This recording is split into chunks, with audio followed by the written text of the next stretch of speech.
এখন তো ধানের সিজন।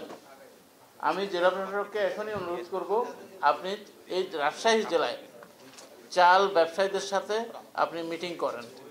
মিটিং করে যেভাবে কুষ্টিয়া পারুক বা না পারুক, উনি তো সভা করেছেন, ওনাকে ধন্যবাদ দেই।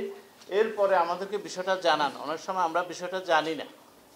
হ্যাঁ, আমি রাজশাহীর ডিসি সাহেবকে বলবো, আপনি ইমিডিয়েটলি আপনি চালের বিষয়ে মিটিং করেন, তাহলে আমরা দ্রব্যমূল্য মানুষের নাগালের মধ্যে দিতে পারবো।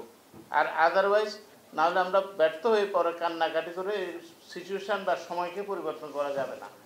আলু এই দেশে চাহিদা কত, উৎপাদন কত হয়েছে এবং ঘাটতি আছে কি বৃদ্ধি আছে, এই বিষয়টা নিয়ে আমরা মিনিস্ট্রিতে একটা আলাপে দেখেছি যে কৃষি বিভাগ তিনটা বিভাগ তিন ধরনের আপনার রিপোর্ট দিয়েছে।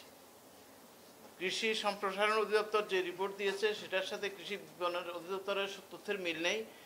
এই দুইটা অধিদপ্তরের সাথে কৃষি গবেষণা কাউন্সিলের তথ্যের মিল নেই এবং এটা দিয়েছেন ঢাকার এসবি অফিস। এইটা যদি হয় আমরা বিপদে আছি।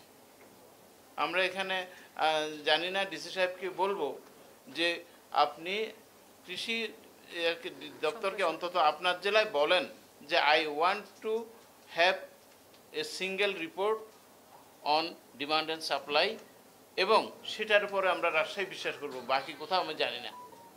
এটা একটু কষ্ট করে করতে হবে। কৃষি মন্ত্রণালয়কে সেদিন মিটিং, এটা মাসখানেক আগের মিটিং, বলা হয়েছে আপনারা একটা তথ্য, অভিন্ন তথ্য দেন যাতে করে আমরা এলসি খুলতে পারি, কারণ এই তথ্যের উপরে ভিত্তি করেই হবে এই দেশের আপনার চাহিদা আনবে কি আনবে না। এবং বিদেশ থেকে আনতে অ্যাভারেজে আমাদের ইউরোপ বা আমেরিকা থেকে কমপক্ষে 2 মাস থেকে 3 মাস সময় লাগে। তাহলে আমাদেরকে 4-5 মাস আগে যদি আমরা জানতে না পারি, ক্রাইসিস মোমেন্টে জানলে ক্রাইসিস দূর হবে না। আমরা কিন্তু বর্তমানে সেই অবস্থার মধ্যে পড়েছি।